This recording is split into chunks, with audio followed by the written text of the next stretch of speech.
I'm going to spend about 25 minutes to run through our findings on this report on making Africa's capital work better for Africa's development. The presentation will cover the 3 chapters of the report. The first is on Africa's macroeconomic outlook in the short and medium terms.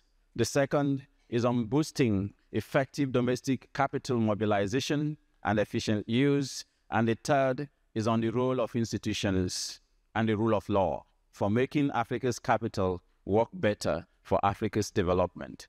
Then I will run through what is a toolbox of key actions that countries can take in order to make that happen for Africa.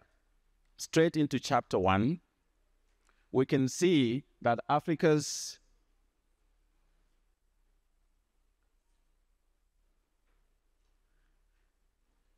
Please, can you put back the PowerPoint again? Thank you. We can see that Africa's growth has continued to remain resilient, even in the midst of all the challenges, the headwinds that global economies and African economies have faced in recent years, the most recent of it being the significant trade policy uncertainties that has emerged since the Liberation Day announcements of the United States.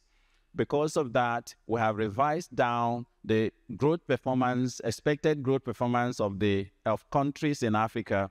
On average, our GDP growth is expected to now be 3.9% in the year 2025 and 4.0% in 2026, reflecting a 0.2 and 0.4 percentage point reductions, downgrades from what was estimated in our macroeconomic outlook reports in January because of the challenges that we're seeing, the uncertainties created by the trade tariffs that we've been talking about.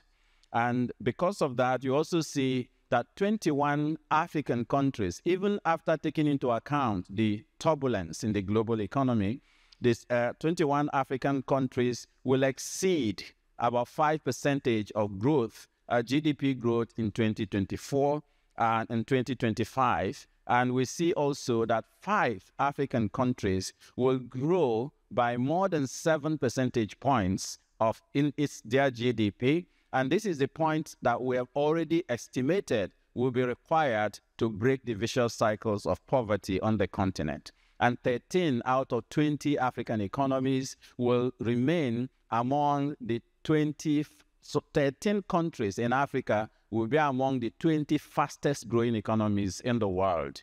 So from here, you can see that macroeconomic stabilization and policies that has been implemented by many African countries has continued to yield results. And for that, we really need to congratulate our African governments and institutions that support the continent, because we are seeing real impacts in the development of the continent.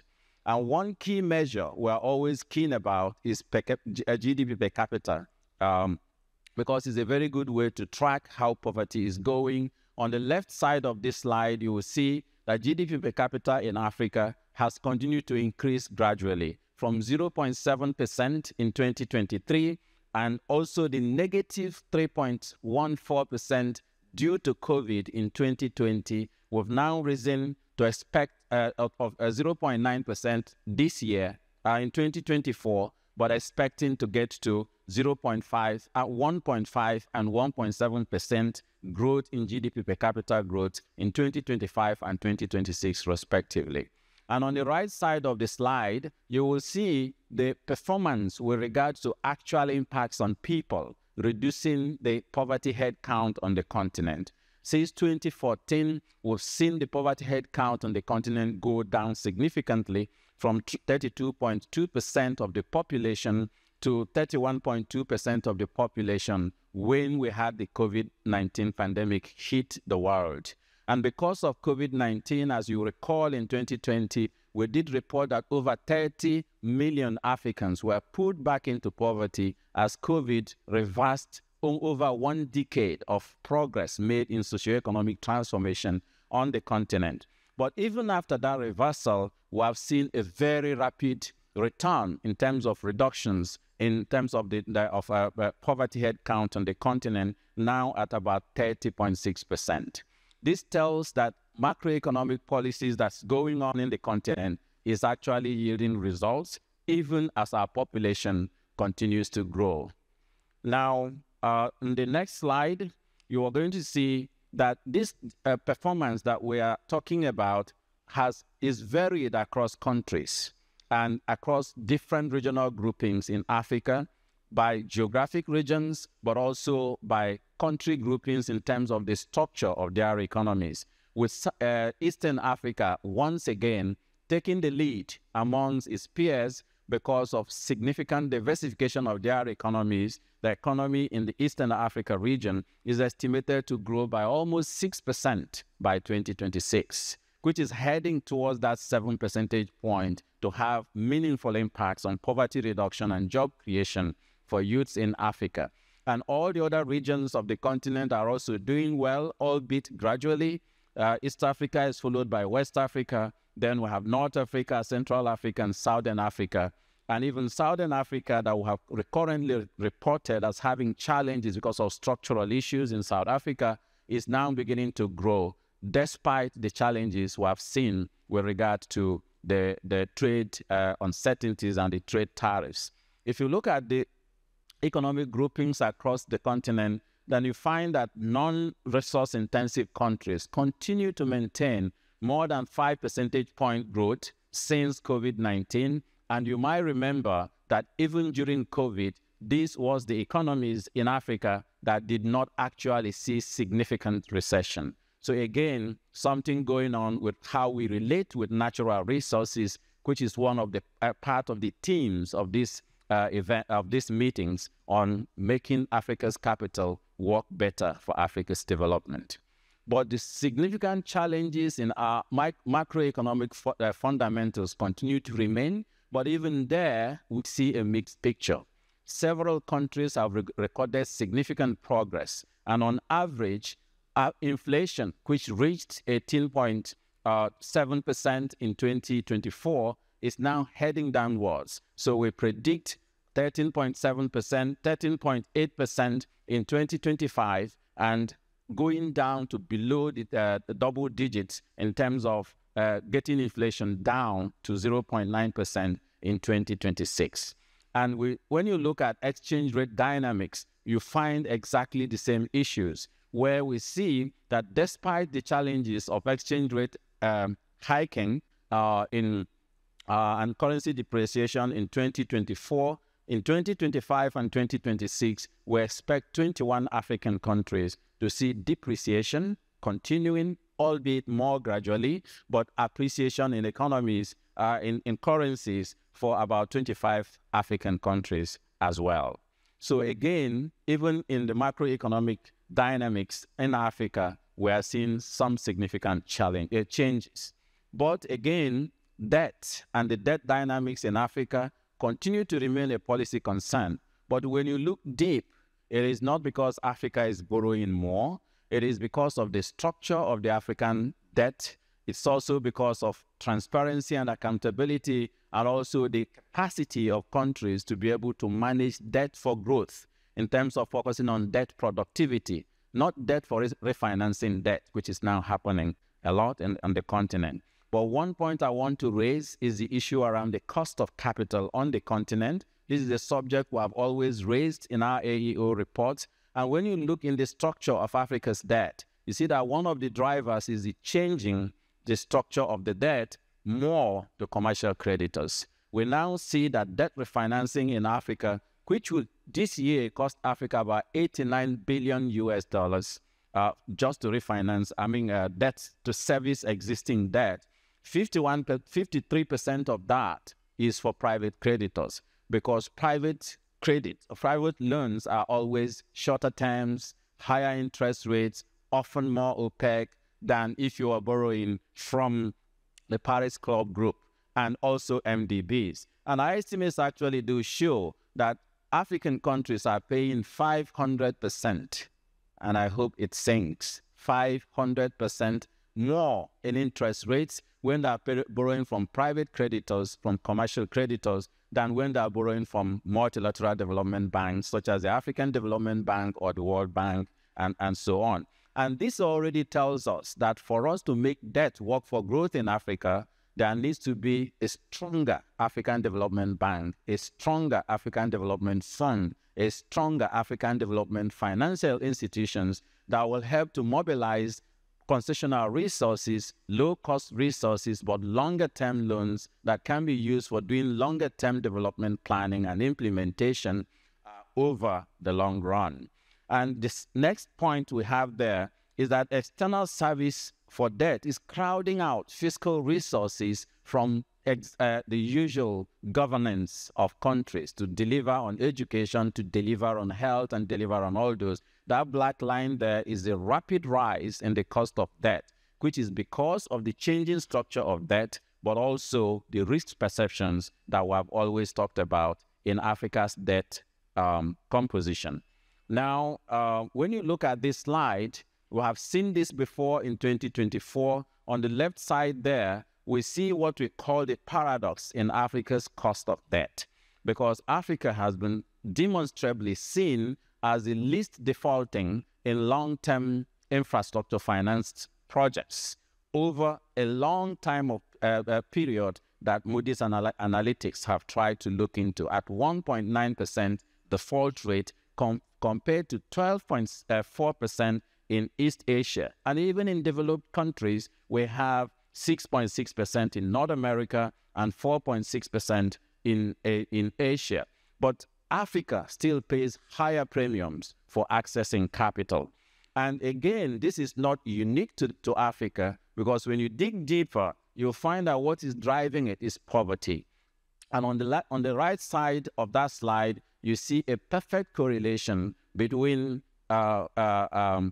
sovereign ratings by Moody's Analytics and GDP per capita growth, which means that the less your GDP per capita, the higher the risk of being downgraded by Moody's and the big three. And the more your ratings gets poorer, the higher the cost of capital. So again, that's a challenge that we need to continue to watch. And that is why in one of our recommendations, we are pushing very strongly for the reform of how risk ratings are done, because if we can't continue to discredit the poorer countries where the returns, the risk-adjusted margins for investments is proven to be much higher for the world and for all the investors themselves.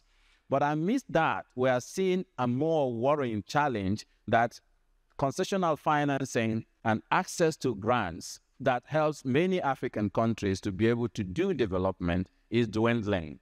Despite the rebound in external financial flows we saw in 2023 because of portfolio flows that went from negative to positive, even in 2023, we already saw that FDI declined by 3.4%, ODA by 3%, and diaspora remittances by 6.2%. So, and recent announcements we are seeing from major ODA providing countries is projected to cost to take away about 4.2 billion in US dollars for aid for growth in development in Africa. So again, many people argue that the age of aid is over, the age of cheap money is over, and that is why the African Development Bank Group focused on this theme of making Africa's capital work better for Africa's development. The time has come for the continent to look inwards and harness the rich assets that we have that has not been put to effective use. And on this particular slide, you can imagine we are paying more to access finance. We don't have enough in terms of fiscal capital. But if you look at fiscal financial flows out of the continent every year, we are losing more than 3 times the resources that Africa gets in terms of financial outflows. Here, just because of poor risk ratings that I've talked about, we'll lose about 74 billion US dollars. Illicit financial flows, the continent loses about 90 billion US dollars. Corruption costs the continent 148 billion US dollars. And the international profit shifting, base erosion and profit shifting is costing Africa about $275 billion US. When you sum only that up, we have $587 billion US leaving the shores of this continent every year. That is about 1.6 billion daily. But the continent had every form of international external flows into the continent. As at 2022, it was about around 190 billion. So if you do the math, Africa is actually a net creditor to the world. And it only takes better governance, rule of law, greater efficiency and accountability to hold these resources within the continent and channel it to better use. And the agency to do that lies within the continent. And then even for the resources that we borrow from loans and other things to do infrastructure, Africa has a 39% infrastructure financing gap, inefficiency gap, which simply means that we mobilize 100 billion for infrastructure in every year, 39 billion is done due to inefficiency. And actually, looking at the actual figures of infrastructure financing in Africa, our estimates is that finance inefficiency in financing infrastructure and project selection, project preparation, portfolio management, procurement, and other things costs Africa about $106 billion US every year. Again, the agency to hold this capital, to retain this capital on the continent and use it for development is within our reach. The IT people, this is not working very well. Can you please make sure it works? Then, if you look at all this, we can think about the potential downside risks that is within Africa's macroeconomic sphere. Persistent inflation is still ongoing, it's going down, the direction of travel is good, but we are not yet, it's not Uhuru yet. Now, we have high interest rate and the cost of capital, as I've talked about, debt servicing, debt refinancing remain a recurrent challenge for the continent. And then commodity dependence and price volatility in the commodity markets is another challenge that has continued to be a problem for the continent. And then needless to talk about the climate shocks and the recent trade tariffs and policy uncertainties that we are seeing. All these are headwinds that policymakers need to continue to keep in mind as we move forward. And then leads us to the second chapter of the report, which is on how we can boost domestic capital mobilization and efficient use in Africa. How can we be able to mobilize domestic resources in order to be able to do development more on the continent? And here we took a pause to define capital in a more broader term, in the real sense of it, that capital is not just money. Capital includes human capital. Africa has a lot of it. Natural capital. Africa has a lot of it. Fiscal capital, financial capital, but also business capital. But if you look on the right side of that, how you combine all these forms of capital together leads to how you produce goods and services to grow your economies and improve the quality of lives for citizens in countries. So bringing all this together is what we call inclusive growth. But the challenge is our focused quite a lot on finance. Great inefficiencies because of fiscal profligacy in Africa and how we use fiscal resources. Great inefficiencies in how we use natural capital because of high discount rates that forces countries to sell commodities instead of add value to it. Great inefficiencies in how we use our human capital because of poor governance and rule of law on the continent that costs the Japa syndrome, if I speak the Nigerian language. That just means migration. So we have lots of Africa's capital migrating annually to contribute to development elsewhere for reasons that we in Africa can control. And then if you go forward, just keep this combining different types of assets that we have on the continent in your mind as we go through the presentation.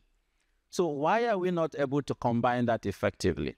State capacity and external factors is what we found drives low domestic capital mobilization, retention, and efficient use on the continent.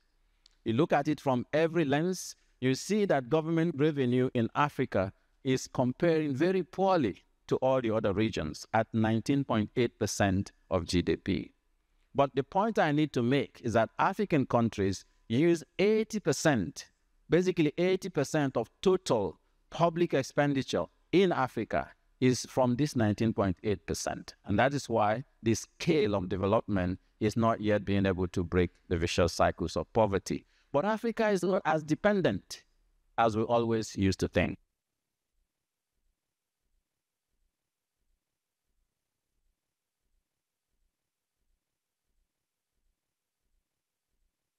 Because only 20% of Africa's public finances is coming from the external sources.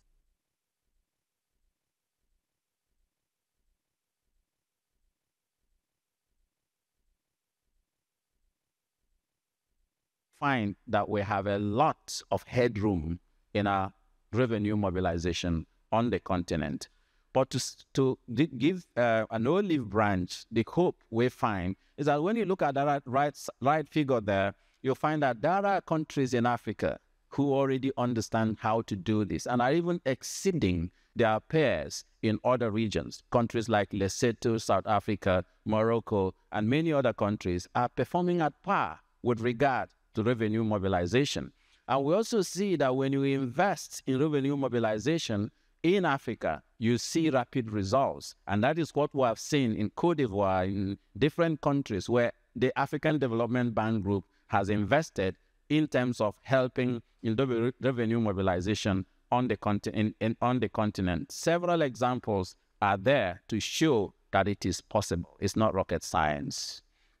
Then, second point here is that weak tax administration capacity in Africa is also leading to underperformance in tax collection on the continent.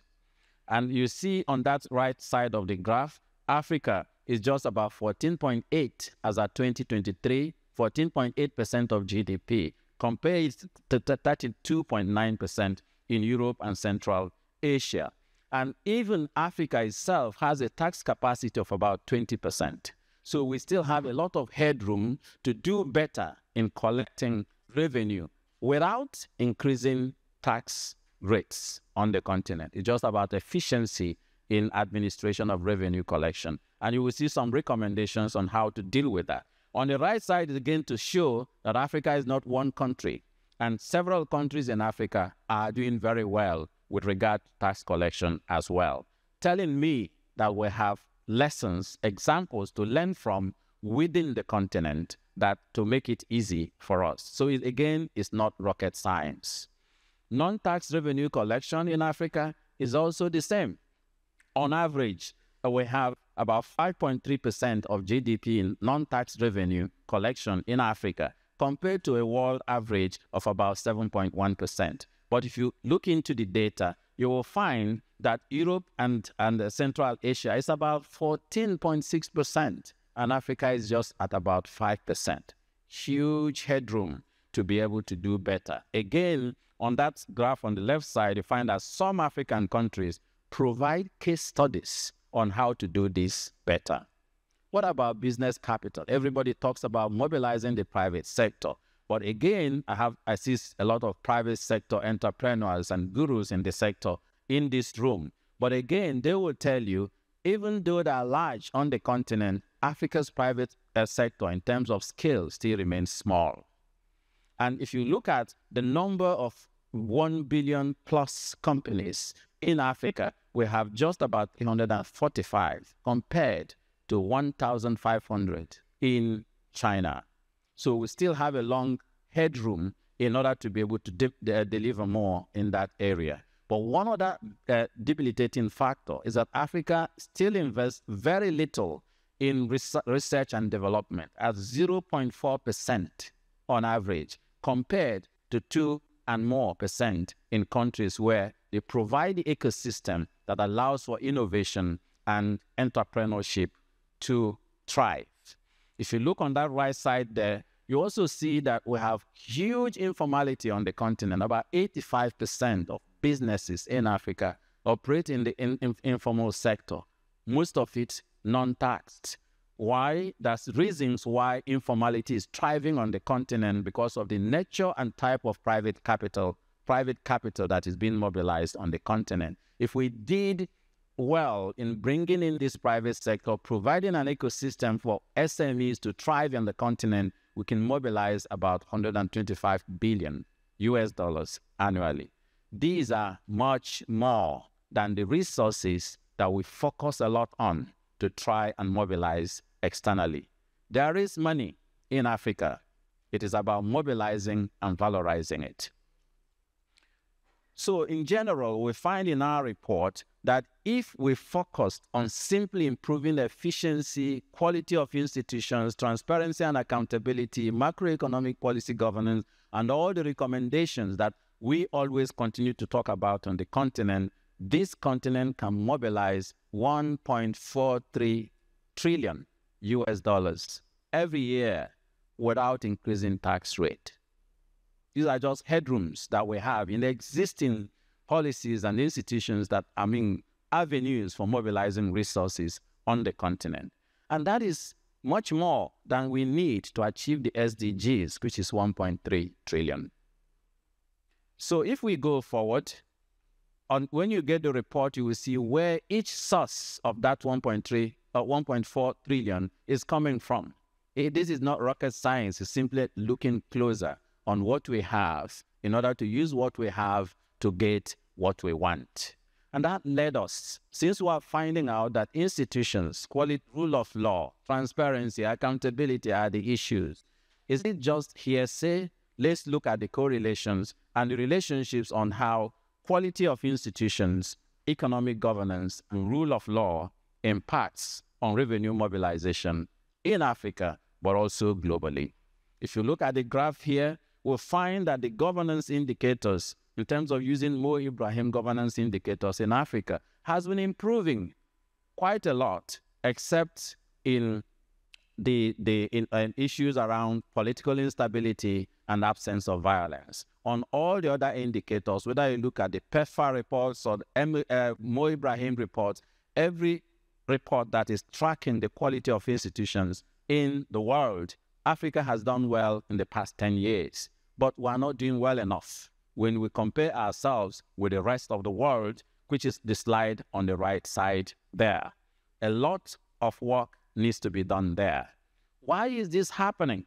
So the key drivers and consequences of weak governance in Africa are huge. And if we understand where the rain starts beating us, then we can know when to get an umbrella. And this is why we looked at this, and we find that capacity constraints, capacity in mobilizing natural capital, in mobilizing domestic capital, fiscal capital, and all forms of capital is at the root of the inefficiencies we have in institutions. When we have them, you don't have the money, you cannot set the systems to build the right institutions, to mobilize more resources, but also make the resources that you mobilized more efficient. But corruption has almost equal, if not more, impact than lack of financing in terms of the nature and quality of our institutions. Corruption in public service delivery, corruption in the public sector, but also corruption in how external parties relate with Africa. But other issues there is political instability and political interference in governance systems. That's independence or non-independence of different units of government, high levels of informality we've talked about, historical legacies and part dependencies where we are not negotiating the right contracts because of history and historical legacies. Some call it colonial history. Then also weak leadership in terms of who simply is leading the organization or leading the country. And all these lead to state capture.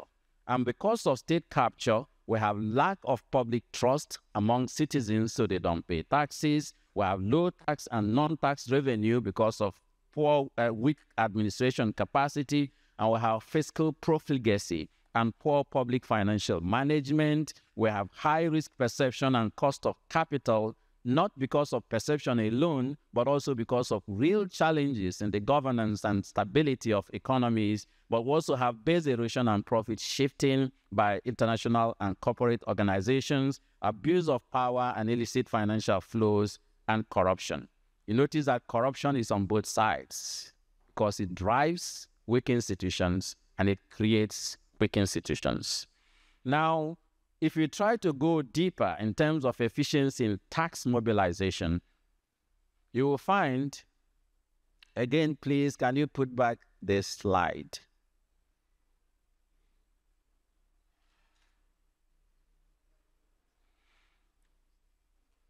So you will find that governance quality has very direct implication on efficiency of resource mobilization, whether it's domestic or external.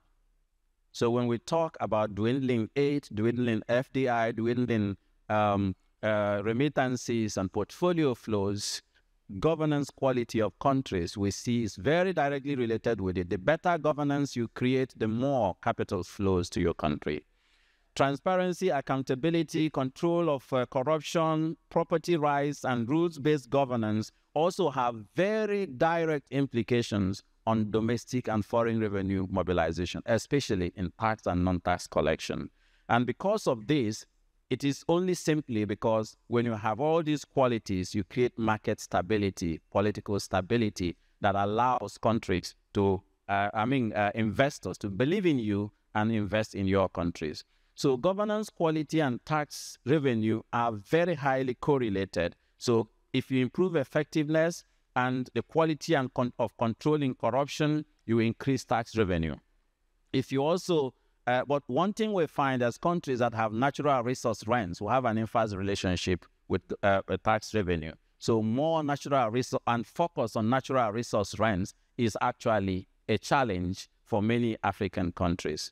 So put together, state capacity, state capture is at the root of poor mobilization and utilization of resources in Africa, because it creates the elites will now negotiate preferential laws and regulations, tax exemptions, privileges, and so on. This is what I call the neocolonialism effect.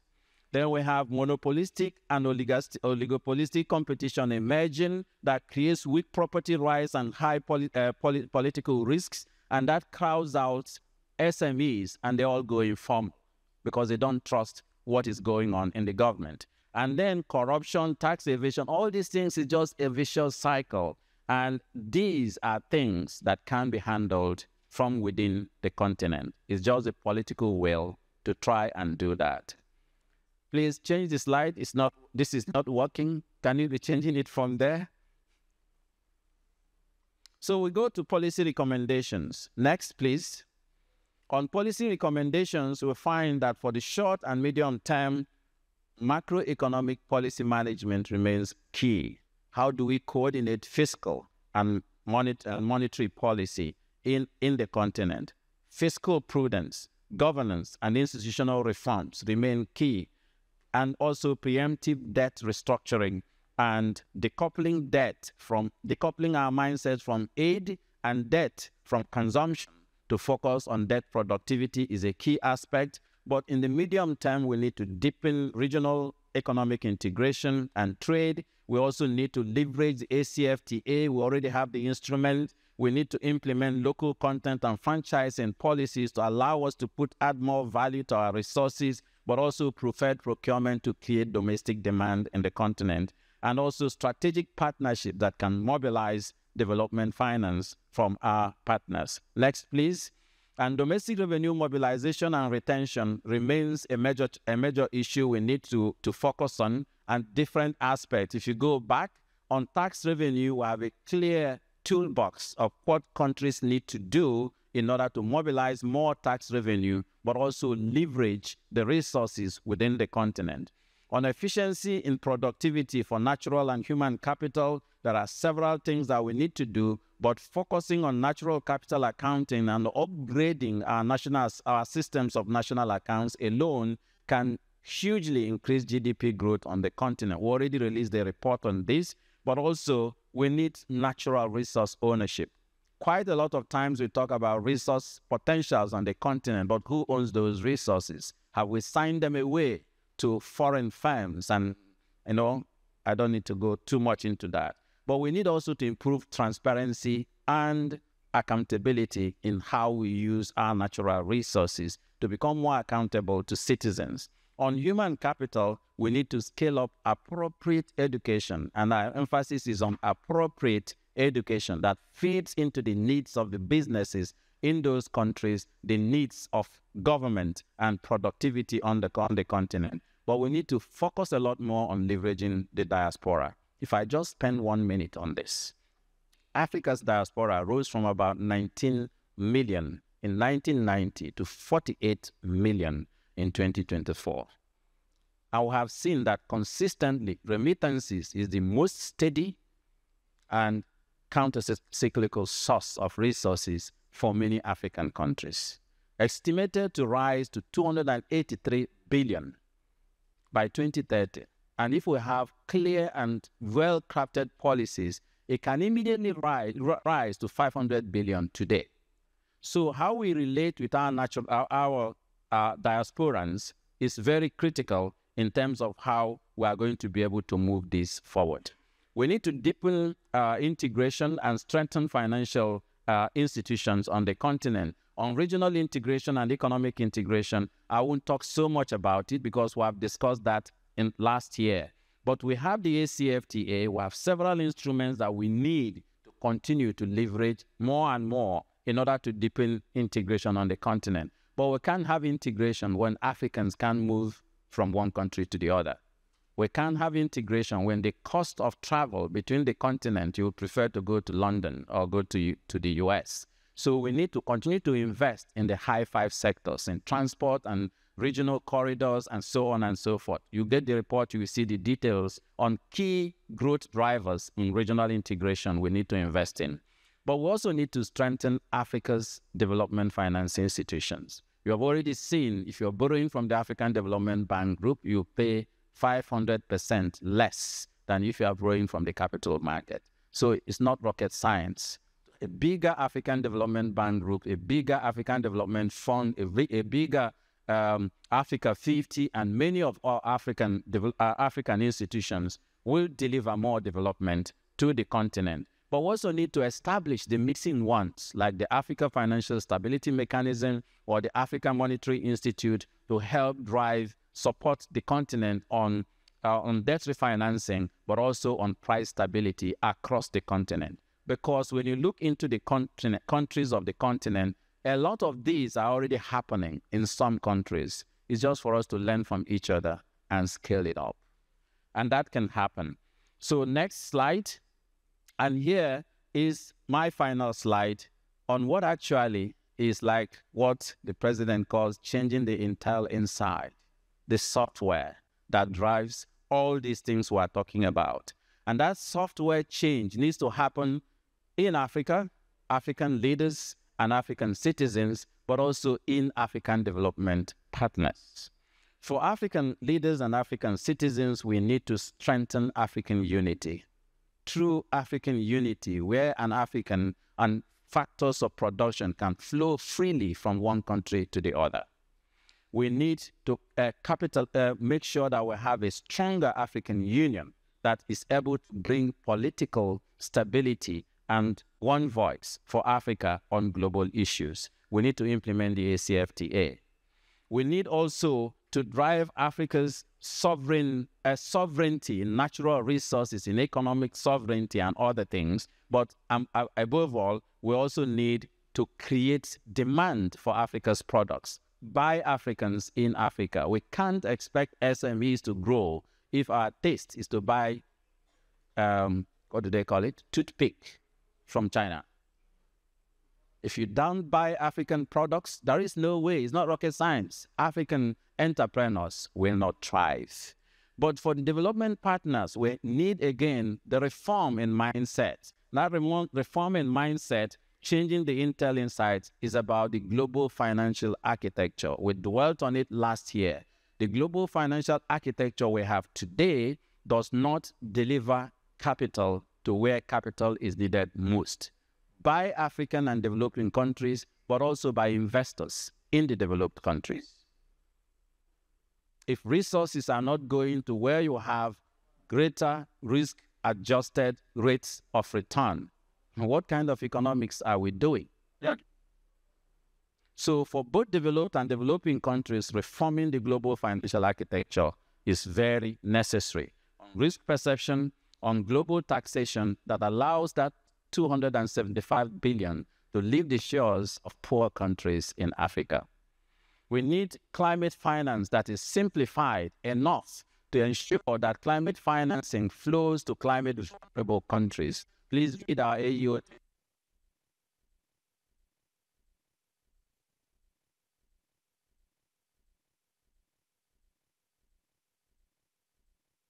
We can't achieve our global climate goals if we continue that way. Base erosion and profit shifting needs to stop, but we also need to continue to provide concessional financing because we see that only that can actually drive development for a longer term. I hear a lot of conversation of private sector coming to the rescue. Private sector does not come to do development. I'm sorry. Private sector comes for profit. And when private sector comes for profit, interest rates will continue to go higher and African countries will remain locked in a debt conundrum. So we can't replace public resources with private resources in development. Both are important, but public resources should be used to leverage private sector more using de-risking instruments and several innovations that the African Development Bank and others have been leading. But we also need to move from an extractives for export agenda to a win-win agenda that delivers growth in countries that are natural resources rich, high profits to investors that come to invest in those resources, but also reduces the global carbon footprint of trade. What we have now of mining resources from Congo and taking it to China or US or anywhere else to produce is 3 times more in terms of the cost of production. But it also has huge carbon footprint in those products that we are going to produce and then send back to sell to Congo and many African countries. So achieving inclusive growth that drives global sustainability, reduces climate change, but delivers on what we all care about, poverty reduction, jobs for youths and women, and other things is possible, but we need to change the intel inside. We need to work together to have a good handshake of equal and productive partnership with the continent.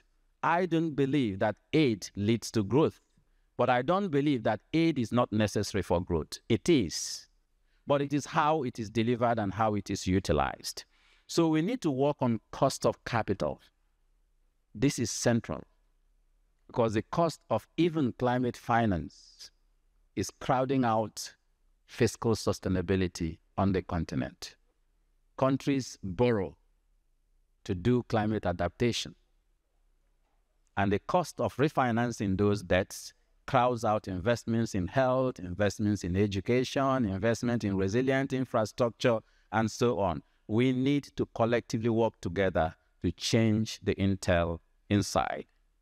Transparency and accountability is a buzzword in all these discussions on debt. I sit in many discussions. It's about debtor transparency. What about creditor transparency? We need transparency on both sides if we are actually going to be able to drive better efficiency in how we move resources forward. Like base erosion and profit shifting, that is the largest leakage of resources on the continent. It can't happen from one side. We need cross-border capital flows that is more affordable, cheaper, and more transparent on both sides as well. But we also need global peace and security. We cannot continue fighting wars and expect development to happen. There cannot be development without peace. And when you look at African countries that have high resources and are not delivering on development, there is one form of conflict or other going on in those countries. Why is that the case? We need to continue to work together to make this happen, and it is possible. Let's work together to make Africa's capital work for Africa's development. It is good for Africa, and it is good for investors that invest in Africa. Thank you very much.